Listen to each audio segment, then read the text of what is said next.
सभी को सादर जय जिनेंद्र।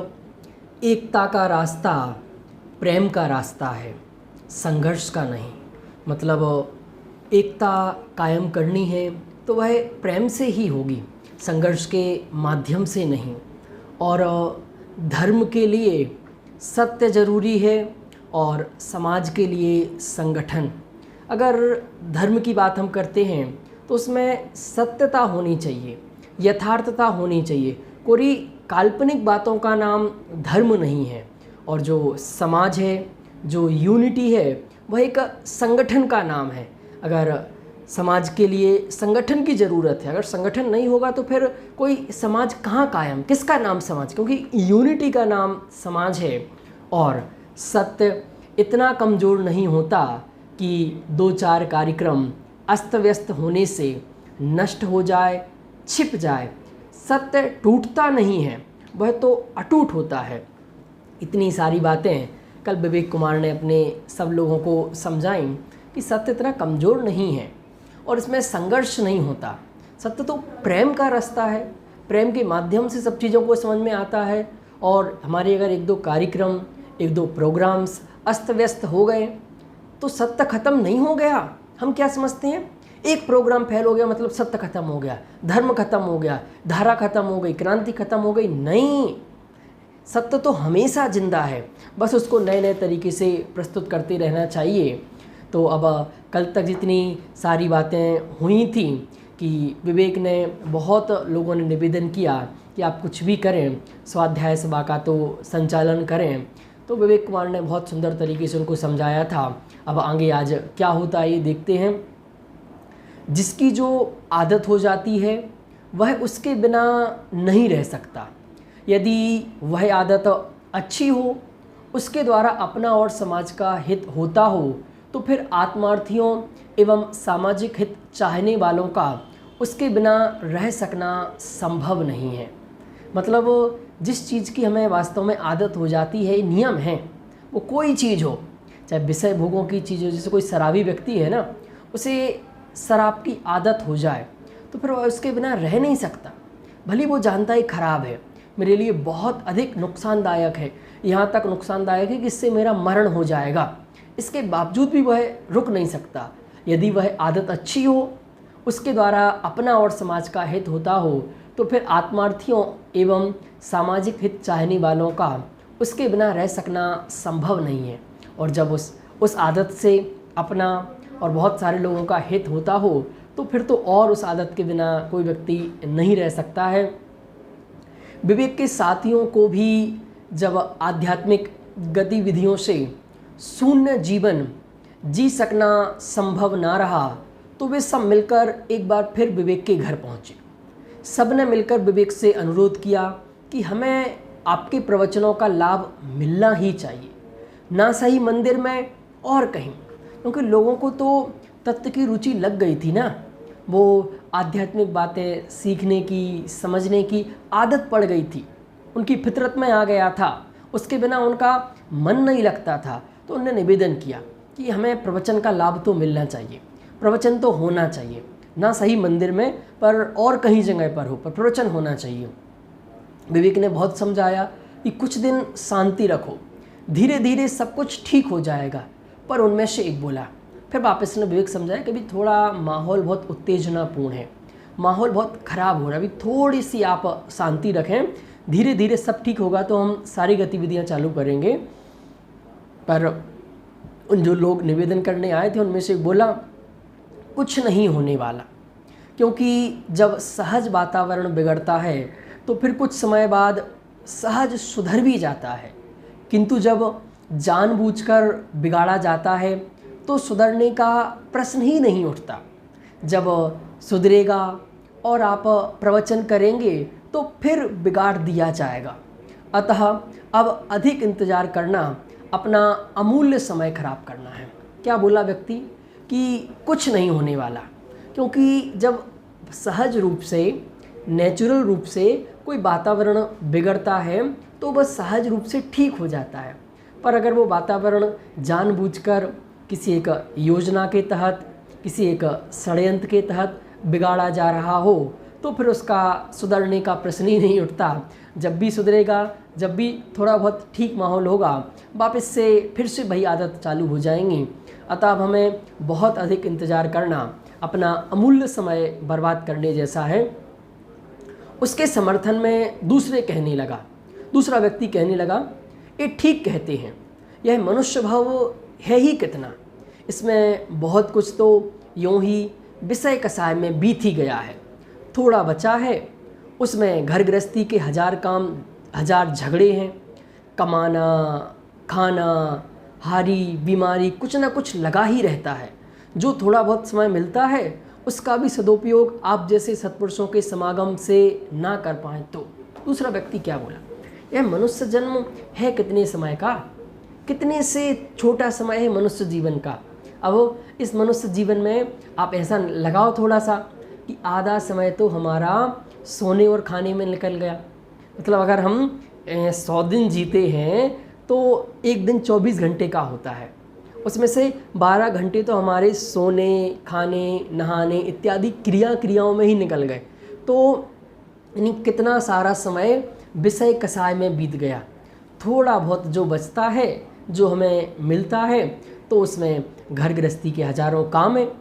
कमाना है, खाना है, बीमारी है, ऐसी शारीरिक प्रॉब्लम है, मानसिक प्रॉब्लम है, कुछ ना कुछ लगा ही रहता है। थोड़ा बहुत तो दिन भर में समय मिल पाता है। अगर हम वह समय भी बर्बाद करते जाएंगे और आप जैसे महापुरुषों का, सत्पुरुषों का समागम नहीं कर पाए, तो फिर हमने क्या किया। वह अपनी बात समाप्त भी न कर पाया था कि तीसरा कहने लगा, यह मनुष्य भाव मुक्त में ही चला जाएगा। यदि मनुष्य भाव, योग्य कुल और आप जैसे लोगों का समागम प्राप्त हुआ है तो उसे यूँ ही तो नहीं गंवाया जा सकता है। ये सामाजिक झगड़े तो लगे ही रहेंगे। वो व्यक्ति क्या बोला कि यह अगर हम ऐसे ही करते रहें तो यह मनुष्य भाव मुक्त में चला जाएगा, बेकार में चला जाएगा। यह क्योंकि मनुष्य जैसा भव मिलना, मतलब बाकी की गतियों से निकलकर बाकी की इतनी सारी योनियां होती हैं, 84 लाख योनियों में से निकलकर मनुष्य योनि में आना ही सबसे बड़ी बात है। फिर योग्य कुल मनुष्य में भी बन जाते। आज इतने जो भी धरातल पर जो हम जानते हैं, जो पृथ्वी हम मानते हैं, इस पृथ्वी की बात कर रहा हूँ, भी पूरी बड़ी पृथ्वी की बात नहीं कर रहा हूँ, जो वास्तविकता में है। 800 करोड़ इंसान है। 800 करोड़ में से कितने लोगों को जैन कुल मिला, गिने चुने, और उन गिने चुने लोगों में से आप जैसे लोगों का समागम प्राप्त हुआ, कितने लोगों को, उनमें भी गिने चुने। उसे यूँ ही तो नहीं गंवाया जा सकता है। ये सामाजिक झगड़े तो लगे ही रहेंगे। व्यक्ति बोला, हमें इतनी बड़ी अपॉर्चुनिटी मिली है, इतना बड़ा सद्भाग्य मिला है, इतना बड़ा सौभाग्य हमारा है, इसे हम यूँ ही ख़त्म नहीं कर सकते हैं। चौथा कहने लगा, ऐसे हाथ पर हाथ रखे कब तक बैठे रहेंगे। परेशान सा विवेक बोला, आखिर आप लोग चाहते क्या है। ऐसी परिस्थिति में किया भी क्या जा सकता है। लड़ना झगड़ना तो अपने बस की बात नहीं है, यह अपना काम भी नहीं। विवेक कुमार ने कहा, अब आप लोग बात ठीक कह रहे हैं, पर ऐसी परिस्थिति में करें भी क्या, कुछ समझ में नहीं आता। क्यों, जहाँ लड़ना झगड़ना ही चलता हो, लड़ने झगड़ने के अलावा दूसरा कोई काम नहीं हो, लड़ना झगड़ना अपनी आदत में नहीं है, यह अपन को भाता नहीं है, यह अपना काम नहीं है। विवेक की परेशानी अनुभव करता हुआ पहला व्यक्ति बोला, अपन लोग लड़ना झगड़ना नहीं चाहते, लड़ झगड़ सकते भी नहीं, इसीलिए तो हम लोग यह चाहते हैं कि मंदिर का झगड़ा छोड़ो, हम लोग कहीं दूसरी जगह इंतजाम करते हैं, आप वहाँ प्रवचन करना। उसने क्या सुझाव दिया, ठीक है, हम लोग भी लड़ना नहीं चाहते हैं, आप भी लड़ना नहीं चाहते हैं, तो अपन ऐसा करते हैं कि अपन किसी दूसरी जगह चलते हैं, कोई दूसरी जगह पर अपना स्वाध्याय प्रारंभ करते हैं। मंदिर को छोड़ो, मंदिर में से झगड़ा होता है ना, वो जगह ही छोड़ो, अपन कोई दूसरी जगह का चयन करते हैं, वहाँ पर आप प्रवचन करना। दूसरी जगह कहाँ? विवेक ने जब यह पूछा तो उसने बताया, धर्मशाला में। यदि वे वहाँ भी झगड़ा करेंगे तो?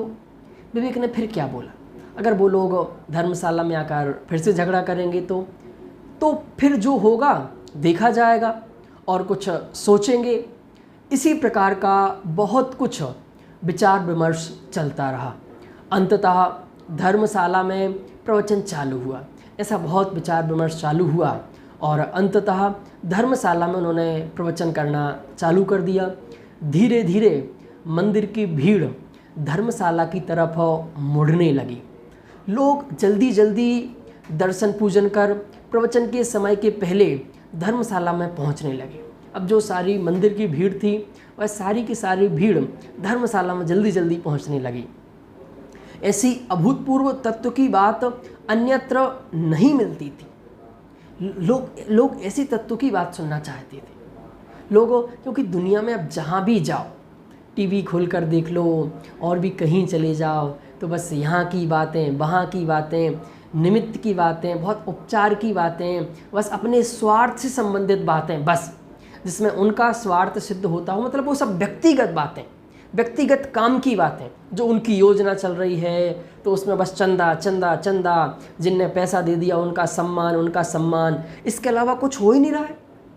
1 घंटे के व्याख्यान में 45 मिनट बस उन्हीं के नामों की घोषणा, जिनने थोड़ा दान दिया है, चंदा दिया है। अरे आप तो तत्व की बात करने बैठे थे। अगर यह सब बातें भी होती हैं तो यह तो आटे में नमक की तरह हैं। अगर हम कोई प्रोजेक्ट भी बना रहे हैं समाज के हित के लिए, तो उसकी घोषणा भी अगर लोगों को लगता है कि हाँ वास्तव में हित हो रहा है, समाज का अच्छा काम हो रहा है, तो आपको चिंता करने की ज़रूरत नहीं है, उसका इतना प्रमोशन करने की ज़रूरत नहीं है। लोग आपको बिना कहीं चंदा देंगे। उन्हें अगर अपना हित नज़र तो आना चाहिए, उन्हें लगना तो चाहिए कुछ काम का काम हो रहा है। तो बस क्या कह रहा था, आटे में नमक की तरह यह सारी चीज़ें हों तो फिर भी चले, पर यहाँ तो नमक ही नमक है, आटा तो यहाँ दिखाई नहीं देता है। तो ऐसी अभूतपूर्व तत्व की बात अन्यत्र नहीं मिलती थी। अतः स्वभावतः शांति प्रिय धर्म प्रेमी जनता वहाँ पहुँचने लगी। जो लोग स्वभाव से बहुत शांति प्रिय थे और धर्म प्रिय थे, देखो दोनों चीज़ें अलग हैं। आडंबर प्रिय होना अलग बात है, कसाय प्रिय होना अलग बात है, मान कसाय का प्रिय होना अलग बात है कि वहाँ जाएंगे तो ज़्यादा सम्मान मिलेगा, वहाँ जाएंगे तो आगे कुर्सी मिलेगी, और धर्म का प्रिय होना अलग बात है। तो जो स्वभाव से शांत प्रिय समाज था, धर्म प्रेमी जनता थी, वह वहाँ पहुँचने लगी। कुछ दिन तक सब कुछ शांति से चलता रहा, पर यह शांति भी अधिक समय तक कायम ना रह सकी। जो कुछ मंदिर में हुआ था धर्मशाला में भी दोहराया जाने लगा। मतलब मंदिर जो धर्मशाला में प्रवचन स्टार्ट हुआ वो कुछ दिन ही चल पाया। वापस से फिर जो मंदिर में बातें होती थीं, जो झगड़े होते थे, वो धर्मशाला में भी चालू हो गए। चर्चा वार्ता हो हल्ला में बदल गई। मतलब चर्चा वार्ता होना चाहिए वो हो हल्ला में कन्वर्ट हो गई। विवेक के शांति कायम रखने की मार्मिक अपील के कारण उसके अनुयायी कुछ नहीं बोले, तब भी शांति कायम ना रह सकी। बात विवेक ने बहुत अपील की, कम से कम अपने लोग जो उसकी बात मानते थे उनसे तो अपील की कि हमें बिल्कुल अशांति नहीं करना है, हमें बिल्कुल लड़ाई झगड़ा नहीं करना है, हम शांति के पथ पर चलने वाले व्यक्ति हैं। वातावरण विषाक्त होने लगा और फिर शास्त्र सभा बंद होने की नौबत आ गई। फिर से धर्मशाला में जो स्वाध्याय चालू किया था, परंतु फिर से माहौल पूरा खराब हो गया, बहुत अधिक वातावरण खराब होने लगा। तो फिर से वही नौबत आ गई कि अब शास्त्र सभा बंद की जाए। विवेक के साथी यद्यपि इस बार बिल्कुल शांत थे और उनका शास्त्र सभा चालू रखने का संकल्प भी दृढ़ था, अतः प्रतिकूल परिस्थितियों में भी शास्त्र सभा चालू रखी गई। इस बार जो विवेक के लोग थे, विवेक को जो अच्छे तरीके से फॉलो करते थे, उन्होंने इस बार बिल्कुल संकल्प कर लिया था, नहीं कुछ भी हो जाए हम उनकी बात का जवाब ही नहीं देंगे, हम झगड़ा करेंगे ही नहीं। हम अपनी तरफ से कुछ नहीं करेंगे तो कितना भी कर लें। तो इन सब परिस्थितियों के बीच भी शास्त्र सभा चालू रखी गई। 2 बार वे लोग जिन तरीकों से शास्त्र प्रवचन बंद करने में सफल हो गए थे, तीसरी बार विवेक के साथियों के दृढ़ संकल्प के कारण सफल ना हो सके, तो कुछ नया उपाय सोचे जाने लगे। जिन कारणों से 2 बार उन लोगों ने सभा बंद करवाई थी, इस बार विवेक के साथी समझ चुके थे कि वो वापस से फिर यही बातें करेंगे तो हम उलझेंगे ही नहीं, हम उनकी बात का जवाब ही नहीं देंगे, तो फिर कैसे डिस्टर्बेंस होगी। आखिर बातों से काम चलता ना देख हाथ पाई पर उतर आए। अंततः एक बार फिर सब कुछ गड़बड़ा गया। जब उन लोगों ने देखा कि इस बार हमारी बातें करने से कुछ काम नहीं हो रहा है, तो हाथापाई पर, लड़ाई झगड़े, मारपीट पर उतारे, एक दूसरे को मारने पीटने लगे। विवेक के साथियों ने कल्पना भी ना की थी कि हाथापाई की भी नौबत आ सकती है। वे लोग सावधान भी ना थे, अतः उन लोगों के काफ़ी चोटें आईं और उन लोगों ने कभी नहीं सोचा था कि स्वाध्याय जैसी जगह पर, धर्मशाला जैसी जगह पर भगवान महावीर के अहिंसा के सिद्धांत की जहाँ चर्चा चलती है, वहाँ भी हाथापाई कुछ लोग कर सकते हैं। वे लोग सावधान भी ना थे, अतः उन लोगों को काफ़ी चोटें आईं। पुलिस में जाने की बात आई तो विवेक अड़ गया और उसने धार्मिक और सामाजिक मामले को लेकर अपने साथियों को पुलिस में ना जाने दिया, किंतु सामने वाले उल्टी सीधी रिपोर्ट लिखवा ही आए। परिणाम स्वरूप दोनों ओर के प्रमुख व्यक्तियों के मुँह चल के जमानतें हुईं और पेशियां चलने लगीं। उन लोगों ने कहा कि इन लोगों ने हमारे साथ पिटाई की है, मारपीट की है, हम पुलिस स्टेशन जाएंगे। पर विवेक कुमार ने कहा है, इस धार्मिक वातावरण को क्यों हम इतना बिगाड़ना चाहते हैं? कोर्ट कचहरी में जाएंगे, पुलिस में जाएंगे, न्यूज़पेपर में जाएगा, टीवी में जाएगा, कितनी बेइज्जती होगी कि जैनी लोग जो मंदिर में स्वाध्याय करने बैठते हैं वो आपस में लड़ते हैं, ये सीखते हैं जैनी लोग। तो उसने कहा नहीं, पर जो दूसरे पार्टी वाले थे वो कहाँ सोचने वाले कि इससे हम व्यक्तिगत कारणों के पीछे, अपने स्वार्थ के पीछे एक दूसरे की रिपोर्ट लिखवाया है और माँ जिनवाणी लज्जित हो रही है, जैन शासन लज्जित हो रहा है कि ये जिनवाणी पढ़ने वाले आपस में झगड़ा करते हैं। मतलब हमारी जो पूरी साख थी कि हम तो कोई आंदोलन भी बहुत शांति प्रिय करते हैं, मुँह से आवाज़ नहीं निकालते हैं और हमारी शर्तें मानी जाती थीं, हम तो कभी झगड़ा करते ही नहीं थे। पर अब तो स्थिति सामान्य ना रही थी। आसपास के गांव में खबर फैल गई, क्योंकि जब तक पुलिस में मामला जाता है ना तो फिर पूरे सब जगह वो बात खबर फैल जाती है। इस वातावरण की चपेट में अब अकेला विदिशा नहीं रहा, वरन पूरा एरिया आ गया था। गांव-गांव में विवेक और उसके साथी चर्चा के विषय बन गए थे। सर्वत्र निश्चय व्यवहार, निमित्त उपादान की चर्चाओं के साथ विघटन की आशंकाएं भी व्यक्त की जाने लगीं। सामाजिक खबरों में भी इस प्रकरण संबंधी चर्चाएं चल पड़ी थीं। अब मामला बहुत ज़्यादा बढ़ गया था, तो जो सामाजिक अखबार होते हैं, जो अखबार निकलते हैं, न्यूज़पेपर निकलते हैं, उनमें भी इस प्रकार की खबरें चलने लगीं।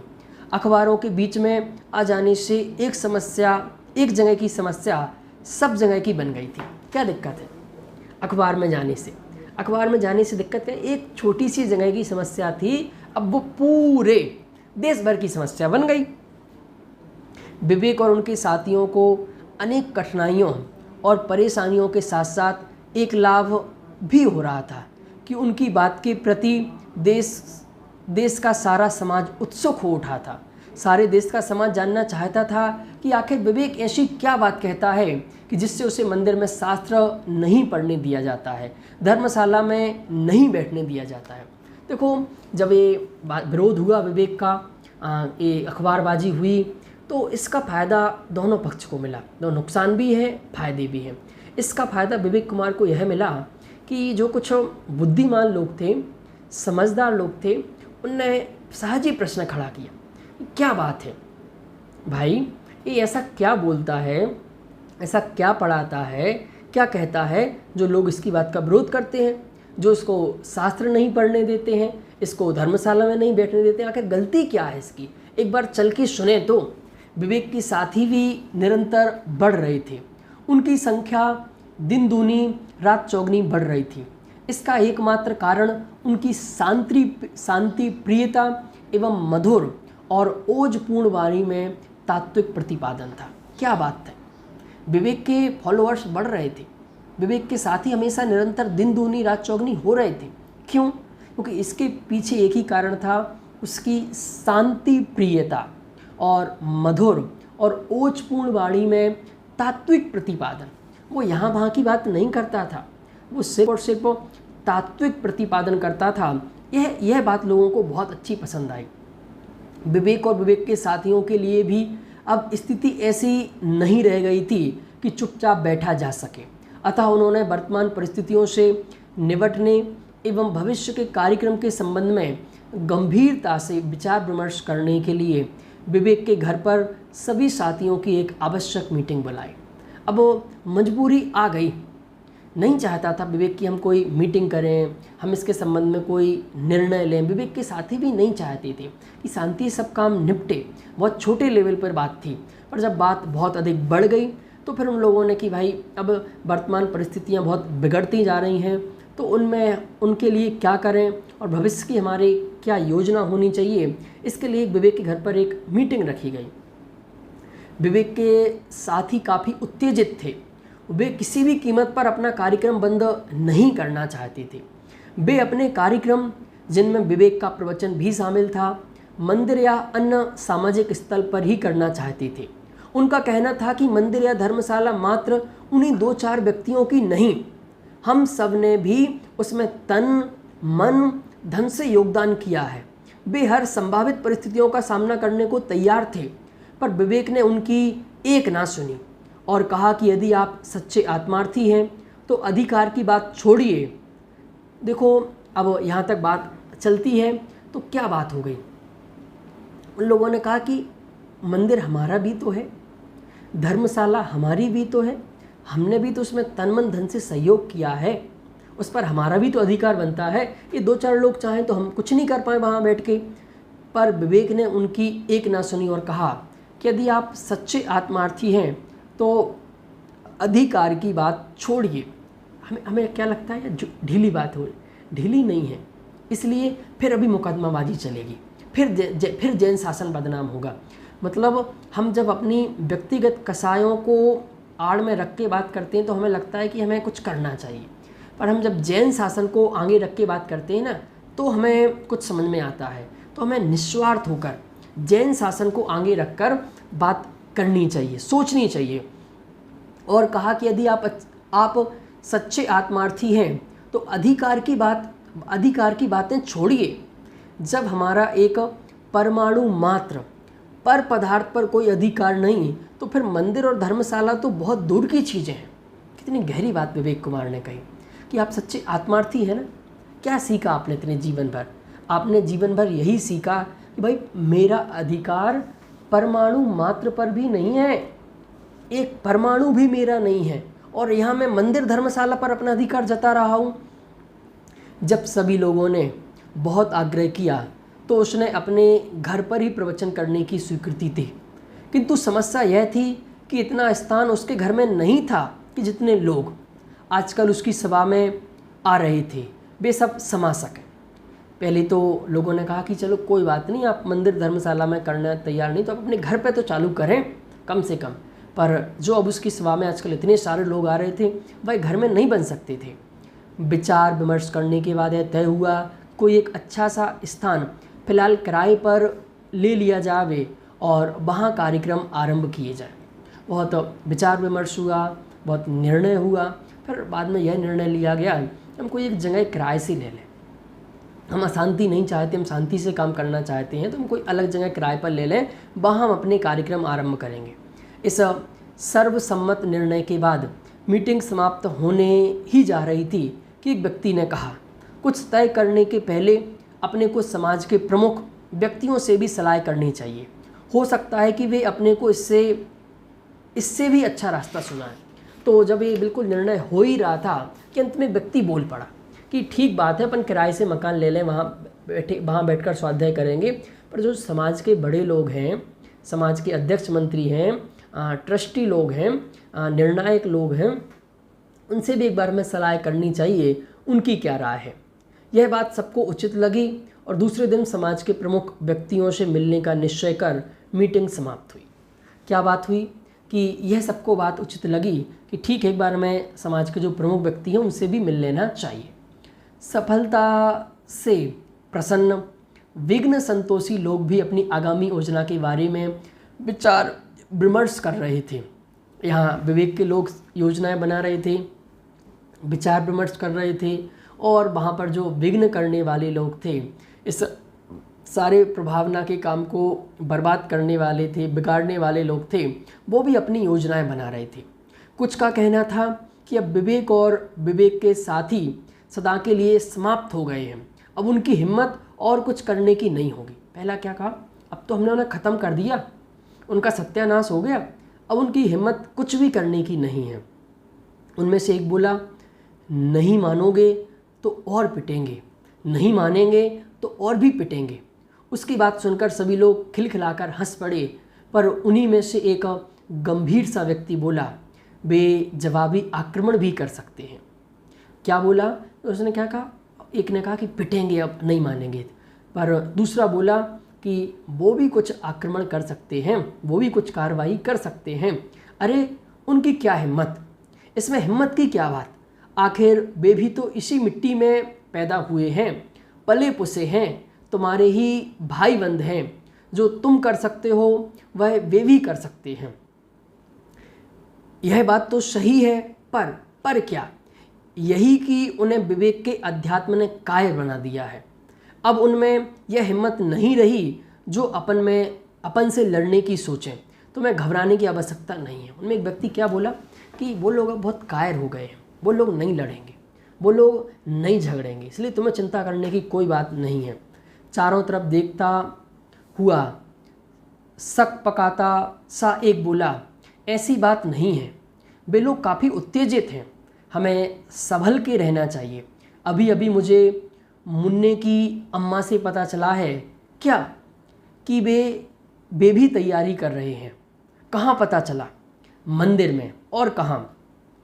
समाज की अच्छी बुरी बातों का पता मंदिर में ही तो चलता है। मंदिर में औरतें और करती भी क्या हैं? इसी कानाफूसी के लिए तो मंदिर हैं। यदि मंदिर ना जावें तो समाज की कुछ बातों का पता ही ना चलता। मतलब हमने आज मंदिर की स्थिति क्या बना दी। मंदिर में सब पता चल जाता है कि किसका लड़का किसकी लड़की के चक्कर काटता है, किसकी शादी में किसने कितना दहेज दिया है, आदि सभी बातें वहीं पर तो पता चलती हैं। मतलब मंदिर पर तत्व ज्ञान की बातें होने की बजाय यह सब बातें ही वहाँ पर चलती हैं। मंदिर तो आजकल लोगों के लिए क्लब बन रहे हैं। जब से विवेक ने प्रवचन आरंभ कर दिया था, इन बातों का पता ही नहीं चलता था। औरतें प्रवचन में बैठ जाती थीं, प्रवचन खत्म होते ही भागने की पड़ती थी, बातों की फुर्सत ही नहीं मिलती थी। अब तो पहले की स्थिति क्या थी? जब लोगों के पास स्वाध्याय नहीं था, जिनवाणी की रुचि नहीं थी, तो लोगों की गलती नहीं है, हम सबकी गलती नहीं है। हम सब निर्णायक लोग जो हमारे समाज के बैठे हैं, गलती उनकी है कि मंदिर में कोई एक्टिविटी चलाएं, जो शास्त्र स्वाध्याय है उनका स्वाध्याय प्रारंभ कराएं। जब कुछ नहीं होगा तो लोग बातचीत ही तो करेंगे, क्या करेंगे? नहीं तो उन्हें तो इतना ज्ञान नहीं है ना। तो जब से विवेक का स्वाध्याय चालू हो गया था तो लोगों के पास समय नहीं था। लोग तो दौड़े दौड़े प्रवचन के लिए जाते थे और प्रवचन सुनने के बाद अपने आगामी काम में लगते थे। वह अपनी बात पूरी भी नहीं कर पाया था कि दूसरा बोल उठा। हाँ, वे लोग उत्तेजित थे, बड़ी ज़ोर ज़ोर से बातें कर रहे थे, शायद सब मिलकर विवेक के घर गए हैं। मुस्कुराते हुए तीसरा बोला, तो कोई चिंता की बात नहीं है, वे कितने ही उत्तेजित क्यों ना हो, विवेक उनको बिल्कुल ठंडा कर देगा। यही तो अपने पक्ष में सबसे बढ़िया बात है कि उनका नेता ही ठंडा है, तो वे क्या खाकर लड़ेंगे अपने से। चिंता करने की कोई बात नहीं, तुम लोग आराम से रहो। चौथा बोला, यह सब काम तो उनके कार्यक्रम बिगाड़ने का हुआ, अपने को अलग से तो कोई कार्यक्रम बनाना चाहिए। उनमें से एक चौथा व्यक्ति समझदार था, वह बोला, यह सब काम तो उनके कार्यक्रम बिगाड़ने का हुआ, अपन को कोई अलग से कार्यक्रम भी तो कुछ बनाना चाहिए। पांचवा बोला, चल रहने दे, उनके कार्यक्रम को बिगाड़ने का कोई कार्यक्रम नहीं है। क्या उनके कार्यक्रम को बिगाड़ना का कोई कार्यक्रम नहीं है? अरे भाई, यह भी तो एक कार्यक्रम ही है। अपने को तो बाबा जी ने यही कार्यक्रम सौंपा था, सो अपन ने पूरा कर दिया। वो क्या बोला? बाबा जी ने अपन को यही कार्यक्रम सौंपा था, अपन ने पूरा कर दिया। फिर भी क्या, अपन को कुछ ना कुछ रचनात्मक कार्य अवश्य करना चाहिए। रचनात्मक फचनात्मक अपन कुछ नहीं जानते। चलो बाबा जी से ही पूछेंगे, वे जो कहेंगे करेंगे, या फिर उन्हीं को ले आवेंगे, जो उन्हें करना होगा वे ही करेंगे। अपन तो सब बोले ठीक है। बाबा जी को लाने को डेपुटेशन ले जाने का निश्चय कर वे लोग भी सब अपने अपने घर चले गए। तो वो बात कहाँ तक हो गई, यहाँ विवेक के लोग आपस में चर्चा कर रहे थे कि अपन अब आगामी स्वाध्याय कहाँ से प्रारंभ करें, और दूसरे लोग भी जो विरोध के पक्ष में थे, जो इस कार्यक्रम को बिगाड़ना चाहते थे, मतलब विवेक की तत्व प्रचार की जो गतिविधियाँ थीं इसको बिगाड़ना ही वो अपना कार्यक्रम मानते थे। इसके अलावा उनके पास कोई दूसरा कार्यक्रम नहीं था। पर अब मैं थोड़ी सी और आपसे डीप में बात करता हूँ कि देखो तो हमारा समाज कितना छोटा है, हम कितने कम हैं। तो हम अगर हमारे अंदर कोई व्यक्ति है जो एक्टिविटी चला रहा है, कोई एक अच्छा ज्ञान का, ध्यान का, स्वाध्याय का कार्यक्रम करा रहा है, तो क्यों नहीं हम उसे सपोर्ट करें। मैं कहता हूँ हम सपोर्ट नहीं कर सकते, कोई बात नहीं, तो कम से कम विरोध तो नहीं करें। अब मैं इससे पूछता हूँ, दो जैन आपस में लड़ रहे हैं, किसका नुकसान हो रहा है? अरे जैन शासन का ही तो नुकसान हो रहा है, जैन समाज का ही तो नुकसान हो रहा है। जो पूरे जैन समाज की एनर्जी, आज कोई दो व्यक्ति आपस में लड़ रहे हैं, तो जो इस पक्ष का है, इस पक्ष वाले पूरे लोग इसकी साइड खड़े हुए हैं, और जो यह व्यक्ति लड़ रहा है, इस पक्ष वाले लोग इसके साइड। अब कुछ सिर्फ तमाशा देख रहे हैं। अब इससे क्या हो गया, कोई रचनात्मक काम समाज में नहीं हो पा रहा है। समाज में वो झगड़ेबाजी चल रही है, इसको समाचार, उसको समाचार, उसको समाचार, और अब दोनों को फंड मिलने लगा है, दोनों को लड़ने के पैसे मिलने लगे। वो इस पक्ष वाले इसको बचाने के लिए पैसे खर्च कर रहे हैं, वो इसको लड़ाने के लिए पैसे खर्च कर रहे हैं। अब मैं आपसे पूछता हूँ, जो समाज का पैसा किसी तात्विक गतिविधि में लगना चाहिए था, मतलब हम आज बात करें कि हमारे समाज में अभी भी बहुत सारे परिवार हैं जिन बच्चों के पास पढ़ने की सुविधा नहीं है। क्या जो पैसा हम इन दो को लड़ाने में खर्च कर रहे हैं, जिससे समाज में कितने मतभेद हो रहे हैं, समाज कितना बिगड़ रहा है, वह पैसा कहीं हम अच्छी जगह नहीं कर सकते हैं? हम कितने अच्छे काम हैं हमारे पास कितने काम पेंडिंग हैं। हमारे कितने जैनी भाई धर्म से इसलिए हट रहे हैं कि उनके पास रोजगार नहीं है। वो दूसरे धर्म में इसलिए चले जाते हैं कि वहाँ उन्हें रोजगार मिल जाता है। दूसरे अपने बच्चे, जो नई जनरेशन है, वो दूसरे धर्म फॉलो इसलिए कर लेता है कि दूसरे धर्म वाला उन्हें जॉब दे देता है, उन्हें पढ़ने की व्यवस्था करा देता है। तो क्यों कम से कम अपने जैनी बच्चों को जैनी बनाए रखने के लिए उन्हें एजुकेशन दें, उन्हें शिक्षा दें, क्यों ना हम उन्हें जॉब दें। क्यों जैन समाज बेरोजगार हो रहा है, क्यों जैन समाज परेशान हो रहा है? आज जैनी व्यक्ति को किसी एक चीज़ की व्यवस्था के लिए वो धर्म परिवर्तन कर लेता है, स्वास्थ्य की ज़रूरत के लिए वो दूसरे धर्म में चला जाता है। क्यों नहीं हम यहाँ व्यवस्था करते हैं? हम क्यों अपना पैसा सिर्फ लड़ने झगड़ने पर खर्च करते हैं? तो एक पक्ष हुआ, पर जो विवेक था वो बिल्कुल भी पक्ष में नहीं था। वह भी चाहता तो उत्तेजित हो सकता था, वह भी पार्टी खड़ी कर देता था, उसके पीछे भी लोग खड़े थे, पर उसने कहा नहीं, क्योंकि लड़ाई झगड़ा होगा तो उसमें हमारा तुम्हारा नुकसान नहीं है, जैन शासन का नुकसान है। हम तुम तो हीरो बन जाएंगे। वो बन गए हीरो, जो लड़ने वाले दो चार हैं वो हीरो बन गए। आज उन्हीं की चर्चा है समाज में। पर इससे जिन वाणी की कितनी अभिनय हुई, जैन शासन की कितनी अप्रभावना हुई। इन सब बातों को सोचते हुए विवेक कुमार ने बिल्कुल नहीं लड़ना, मतलब नहीं लड़ना, किसी कीमत पर हम झगड़ा नहीं करेंगे, जो कुछ भी होगा शांति से काम करेंगे, इतनी बात हुई।